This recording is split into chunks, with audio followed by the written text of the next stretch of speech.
Thank you so much for tuning in. Today, it's how do you raise over $1 billion and still end up in debt? And a growing migrant crisis, this time on the U.S.-Canada border. We've got the latest, but first, a look at the latest headlines. President Joe Biden reportedly approves the use of long-range U.S. weapons by Ukraine to strike deep inside Russian territory. Moscow calls it a major escalation. The United States signs a military intelligence sharing deal with the Philippines. The pact allows both countries to share classified military information with each other, particularly the movement of Chinese warships in the South China Sea. India's capital, New Delhi, switches schools to remote learning as toxic smog chokes the city. The move comes after the city's air quality index surges 60 times beyond the World Health Organization's recommended number. Brazil hosts the two-day G20 Leaders Summit in Rio de Janeiro starting today. President Joe Biden visits the Amazon rainforest, making him the first U.S. sitting president to visit what is among the world's most vital ecosystems in fighting climate change. And Venezuela releases hundreds of political prisoners who protested the contentious July 28th presidential election. This after a Maduro-appointed judge rules against the government and orders the release of the detainees.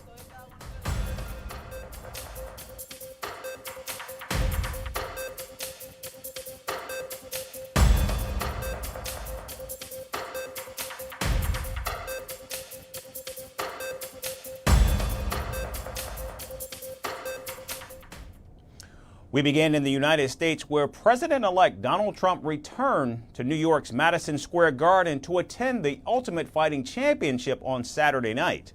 The president-elect was greeted by a cheering audience as he entered the heavily guarded arena. Donald Trump was joined by loyalists in many of his cabinet nominations, including his health secretary pick Robert Kennedy Jr. and intelligence czar Tulsi Gabbard. Biotech entrepreneur Vivek Ramaswamy, who will co-lead the cost-cutting Department of Government Efficiency, and House Speaker Mike Johnson were also present at the event. Trump was seen sitting between billionaire Elon Musk and UFC President Dana White for much of the evening. The president-elect excitedly greeted podcast host and UFC announcer Joe Rogan, who interviewed and endorsed him right before the election. Donald Trump seemed to be completely absorbed by the fights, as he was seen chatting with the fighters at times. Mixed martial artist John Jones, who retained his heavyweight title against Stipe Miocic, celebrated his victory by thanking the president-elect for his attendance. Trump also danced to his signature campaign song YMCA after the UFC fight. Now, the 78-year-old is a longtime fan of the sport and is also a favorite pastime of much of his voter base as well. Throughout the election, Donald Trump courted young male voters and promoted hyper-masculine tones to widen the gap between himself and Vice President Kamala Harris. Any endorsements from Elon Musk, Joe Rogan, Dana White, and RFK certainly played a major role in securing those male voters for the Republican. I think it's positive for the world, to be honest with you. I mean, listen, no matter what side of the fence you sit on politically, you cannot deny that there's almost like this weight that's been lifted off the country right now, and this sigh of relief. And things are already getting better. He's not even in there yet. Donald Trump's return to Madison Square Garden more than a month after he held a rally there, which was filled with racist and vulgar rhetoric, particularly against Puerto Ricans. However, that did not seem to affect Donald Trump's support among Hispanic voters, who propelled the president-elect to triumph over Vice President Kamala Harris. And just weeks after the end of the election, the Democratic Party is now facing a financial and reputational crisis after Vice President Kamala Harris' election loss to Donald Trump. Despite raising a staggering $1.6 billion, Harris's campaign is now $20 million in debt, sparking outrage over lavish and wasteful spending. From $12 million on private jets to thousands on ice cream in luxury hotels, critics say the campaign failed to prioritize voter concerns. Our next report breaks down the fallout and what it means for the Democratic Party's future. On November 5, 2024, Americans elected Donald Trump to the presidency once again. But while Trump won the election, he did lose something. Throughout the election, he trailed Kamala Harris in campaign funds. Vice President Kamala Harris broke the barriers by raising the most funds ever in US history, that too with a shortened campaign of just 15 weeks. Despite raising $1.6 billion, Harris's team not only lost to Donald Trump, but is now $20 million in debt. And reckless spending is a major reason for that, as a new report reveals shocking details. The Telegraph claimed the campaign spent $24,000 on food delivery and ice cream. Uber Eats and DoorDash accounted for nearly $15,000, while more than $8,900 was spent on premium ice creams from Sweet Lucy's and Jenny's Splendid Ice Creams. A $6,000 fee went to Arizona's Snakes and Lattes board game cafe for a Tim Walz visit. Private jet travel was another glaring expense. The vice president's team spent $12 million in private flights. In fact, between October 1st and October 17th alone, $2.6 million went to firms like Private Jet Services Group and Advanced Aviation Team. Critics slammed Harris's hypocrisy after she repeatedly called climate change an existential threat. And it wasn't just lavish lifestyle, but even celebrity endorsements drained funds. Last week, an American political commentator asked pop star Cardi B if she was paid to deliver a speech at Harris's rally. Now, Cardi B immediately swung into action, rubbished the reports and claimed that she wasn't paid. Oprah Winfrey, who hosted a Harris town hall, also denied claims of a $1 million payment. The production company Harpo Productions clarified it was paid $1 million for production expenses, not Winfrey herself. Extravagant choices extended to ad campaigns and events as well. The campaign spent a staggering $900,000 to reserve ad space at the Las Vegas Sphere, only to lose Nevada by 3 points. Nearly $20 million went towards concerts and influencer partnerships in swing states, all of which Harris lost, and accommodations at Delaware's luxury hotel DuPont cost $62,772. Within the party, frustration is growing. Congressman Ro Khanna called the strategy ridiculous, saying we spent billions on concerts instead of emphasizing on the economy. Meanwhile, even though everything is done and dusted, the campaign's excessive spending has now left vendors unpaid and donors disillusioned. Harris and her team are now $20 million in debt, and ironically, Donald Trump has offered to clear all of Harris's dues. The Harris campaign's missteps have left the Democratic Party in turmoil.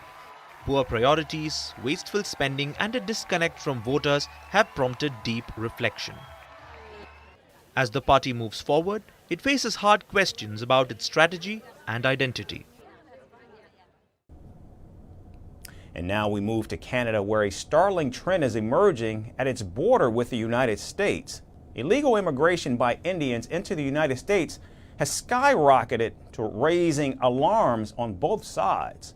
New data by the U.S. Border Patrol reveals that over 43,000 Indians were detained at the U.S.-Canada border.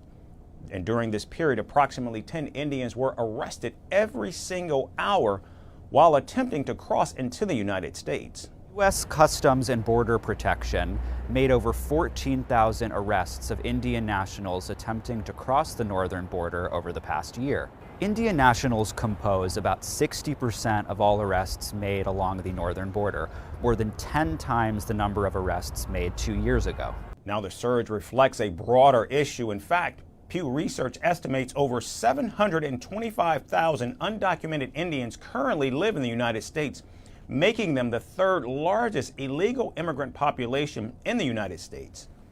But why are more Indians taking this perilous route as they leave Canada and head towards the United States? Experts point to a mix of factors, including political repression, rising extremism in Canada, and a long visa delay. In fact, Canadian Prime Minister Justin Trudeau even admitted that his government failed in cracking down on illegal immigration.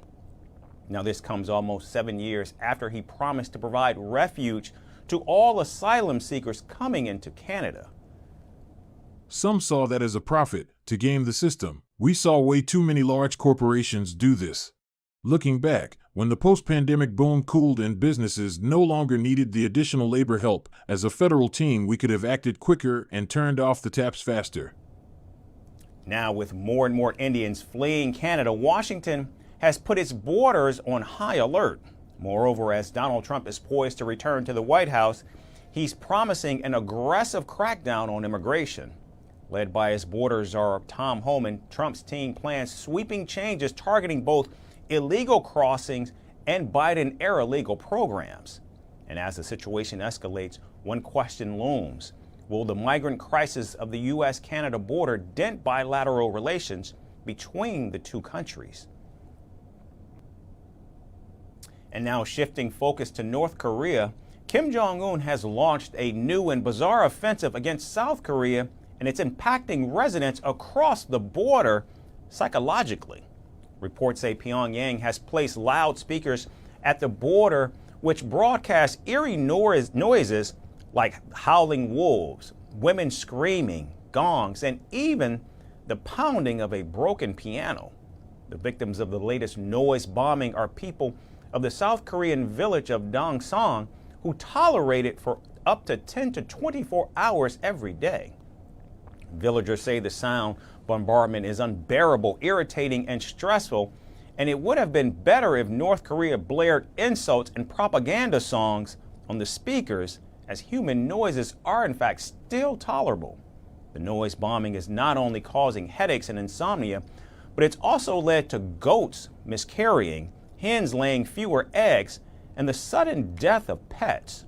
Since the 1960s, loudspeakers have been a way for the Korean rival nations to broadcast propaganda across the border, with Seoul enticing North Korean troops with K-pop tunes and Pyongyang calling itself People's Paradise.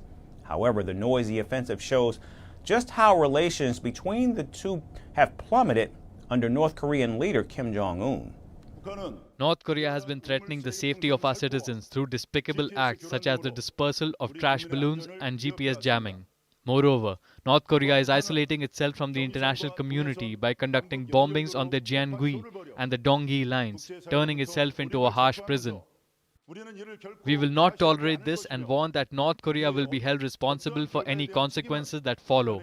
Our military, under the strong South Korea-US defense posture, is closely monitoring North Korea's activities and is maintaining the capability and readiness to respond overwhelmingly to any provocation. Now, in recent years, Kim Jong-un has shut off all dialogue with Seoul and Washington and instead bragged about his nuclear weapons. Pyongyang has complicated things further by sending weapons and troops to Russia for its war against Ukraine. Meanwhile, Seoul has expanded joint military drills with Washington and Tokyo as a way to warn the North Korean leader of repercussions in case a war breaks out between the two nations. However, with noise bombing becoming a concerning trend, it's now up to South Korea to respond to Kim Jong-un's noise blitz. And finally, from Rome, Airbnb is bringing modern-day gladiators back to the iconic Colosseum. 16 tourists will get a chance to live out their dreams of being a warrior in battle. The $1.5 million deal between Airbnb and the Colosseum is backed by Italian Prime Minister Giorgia Meloni's party. However, locals are furious and are accusing the vacation rental company of turning the Colosseum into Disneyland. Here's the latest on Airbnb's plans of resurrecting Maximus.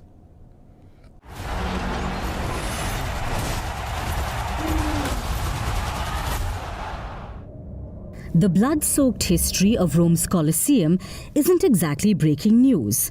Back in AD 80, it was the ultimate gore fest, where thousands packed in to watch gladiators hack, slash, and occasionally dismember each other for the sheer thrill of it. Fast forward 2 millennia, and the once thriving amphitheater now stands as a crumbling monument to humanity's obsession with violence. Well, that's until now. Airbnb, the vacation rental giant, has apparently decided to resurrect the gladiators and drag the Colosseum kicking and screaming into the 21st century. Airbnb has inked a $1.5 million deal with the Colosseum Archaeological Park to stage modern-day gladiator battles. 16 tourists from around the globe will don their metaphorical armor in May 2025 to live out their inner Russell Crowe fantasies, all in the name of promoting Ridley Scott's Gladiator II. The experience is free. However, participants are kindly reminded to sort out their own flights and hotels. How very noble. The project has its fair share of backers and critics. The Brothers of Italy, the ruling party led by Prime Minister Giorgia Meloni, are all for it. Federico Mollicone, head of the lower house's Culture Commission, even called the idea innovative. Because nothing says innovation quite like turning a UNESCO heritage site into a live-action movie promo. On the flip side, Rome's Councillor for Culture, Massimiliano Smeriglio, is fuming. He's demanded that Airbnb cancel the project but leave the cash behind, accusing the company of insulting the Colosseum's legacy. Erica Battaglia, the president of Rome's Culture Commission, warned against turning the ancient amphitheater into a playground for pranks. It seems to me that the purpose of the Colosseum today is to be a tourist attraction, but not to have an amusement park inside of it, to host this kind of Airbnb initiative. In the end, tourism eats the essence of cities, and it happens here in Rome, as it is happening in many capitals. Meanwhile, Enzo Foschi of the opposition Democratic Party didn't mince words. He slammed Airbnb for already transforming Rome's historic center into a large tourist park and declared the Colosseum deal a step too far. This isn't Disneyland, it's Rome, he raged. This is something that obviously creates yet another takeover of territory by these big agencies. So if they also start to touch sacred monuments such as the Colosseum here in Rome, it is obviously something that should make us think. In any case, it is a bit worrying, but I believe that a solution, if all the stakeholders are involved, can be found in the end. So here we are, a historic landmark caught in a tug-of-war between over-tourism, cultural preservation, and corporate PR stunts. The Colosseum may have survived emperors, earthquakes, and centuries of decay, but will it withstand 16 tourists pretending to be Maximus? Only time and maybe a few Yelp reviews will tell. That's all we have time for today. We certainly thank you so much for tuning in. We hope you have a great rest of your day, and we look forward to seeing you right back here tomorrow.